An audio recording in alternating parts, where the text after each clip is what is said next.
வணக்கம். நான் இன்னைக்கு எள்ளு வச்சு எள்ளு பொடி பண்ண போகிறேன். அதை எப்படி பண்ணுறதுன்னு காமிக்கிறேன். 2 டைப்பில் பண்ண போகிறேன். ஒன்று வெல்லம் போட்டு பண்ண போகிறேன், ஒன்று காரம் போட்டு பண்ண போகிறேன். அது எப்படி பண்ணுறதுங்கிறத நான் காமிக்க போகிறேன். எள்ளு பொடி வெல்லம் போட்டு பண்ணுறதுக்கு என்னெல்லாம் வேணும்னா, எள்ளு வேணும், வெல்லம் வேணும், சிட்டிகை உப்பு வேணும். இது 3 தான் வெல்லம் போட்டு பண்ணுற எள்ளு பொடிக்கு. நான் உரப்பு போடுற எள்ளு பொடிக்கு எள்ளு, மிளகா வத்தல், உளுத்தம்பருப்பு, கருவேப்பிலை, உப்பு, பெருங்காயம் இதெல்லாம் போட்டு உரப்பு போட்டு பண்ணுற எள்ளு பொடி. அது எப்படி பண்ணுறதுன்னு காமிக்கிறேன். இந்த எள்ளு நல்ல போனுக்கு ரொம்ப நல்லது. அதில் கால்சியம் நிறைய இருக்கிறதுனால எல்லாரும் ஈஸியாக விரும்பி சாப்பிட்லாம். நான் எள்ளை கொஞ்சம் தண்ணியில் ஒரு 10-15 நிமிஷம் ஊற வச்சு அதை ஃபில்டர் பண்ணி எடுத்து இப்போ நான் இழுப்பு சட்டியில் போட்டு அதை வறுக்கிறேன். எள்ளு கொஞ்ச நேரம் கழித்து அதை டப்பா டப்பான்னு வெடிக்கும். அதுதான் அது நல்லா இருந்தாலும் கையால் அமுக்கி பார்த்தா அது வெந்திருக்கு, அது நல்லா மசிஞ்சிருக்கா என்னன்னு தெரியும்.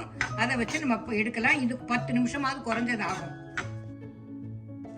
எள்ளு நல்லா வெடிச்சாச்சு.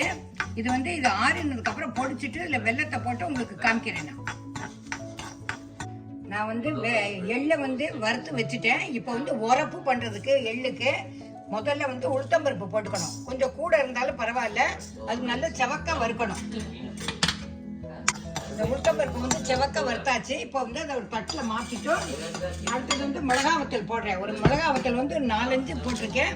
அதை வெறும் எண்ணெய் விடாம தான் நான் வறுக்கிறேன்.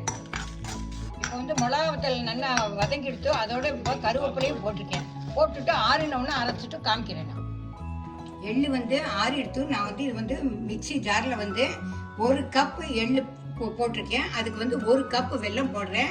இந்த வெல்லத்தோட இதை பார்த்துக்கோங்க. ஒவ்வொரு வெல்லம் ஸ்வீட்டாக இருக்குது, ஒவ்வொரு வெல்லம் ஸ்வீட்டாக இல்லை. அதனால பார்த்து போடுவோம். ஒரு சின்ன பிஞ்சு உப்பு போடுறேன். எள்ளு பொடி திரிச்சாச்சு. இது ரொம்பவும் அரைக்கக்கூடாது. அரைச்சா ஆயில் விட்டு ஒரே எண்ணெய் மாதிரி ஆயிரும். அதனால லைட்டாக அரைச்சிக்கணும். நான் இப்போ இந்த எள்ளு மிச்சம் உள்ள எள்ளு போட்டிருக்கேன். அதோட மிளகா வத்தல், அதுக்கப்புறம் கருவேப்பிலை போட்டிருக்கேன். கொஞ்சம் உப்பு போடுறேன். போட்டுட்டு கொஞ்சம் பெருங்காயம் போடணும். போட்டுட்டு இது கொஞ்சம் அரைச்ச உடனே இந்த உளுத்தம்பருப்பை போட்டு அரைக்க போகிறேன். எள்ளு பொடி ரெடி பண்ணி வச்சுட்டேன். அதை பிளேட்டில் மாற்றிருக்கேன். அதை இப்போ சின்ன சின்ன உருண்டையாக பிடிக்கணும். இதை நாங்கள் சிம்லி உருண்டை அப்படின்னு சொல்லுவோம். இதை சாப்பிட்டு பார்க்கலாம். இதுக்கப்புறம் நான் உரப்புலையும் பண்ணியிருக்கேன். அது உரப்பை உருட்டெல்லாம் வேண்டாம். இது சாத்தில் பிசைஞ்சு சாப்பிட்டா ரொம்ப நல்லா இருக்கும். நல்லெண்ணெயை விட்டு சாப்பிடணும். எள்ளு பொடி ரெடியாக எள்ளு உருட்டி ரெடி பண்ணி வச்சுருக்கேன். இதை பாருங்க, நல்லா உருட்டி வச்சுக்கலாம். ஈஸியாக உருட்டலாம். சப்போஸ் உங்களால் உருட்ட முடியலன்னா துளி நெய்யை தொட்டுண்டே உருட்டினா நல்லா உருட்ட வரும். இது உரப்பு போட்டு பண்ணியிருக்கிறது. இது தயிர் சாதம் சாத்தில் பிசைஞ்சு சாப்பிடலாம். இட்லிக்கு நல்லா இருக்கும், தோசைக்கு நல்லா இருக்கும், எல்லாத்துக்குமே நல்லா இருக்கும். இது ரெண்டையும் நீங்கள் சாப்பிட்டு பார்த்து எப்படி இருக்குங்கிறதுக்கு லைக் பண்ணுங்க, ஷேர் பண்ணுங்க, சப்ஸ்கிரைப் பண்ணுங்க. இதோட டேஸ்ட் எப்படி இருக்குங்கிறதுக்கு எனக்கு கமெண்ட் பண்ணுங்க. உங்களோட பதிலை ஆவலோடு எதிர்பார்க்கிறேன். Tata, bye bye.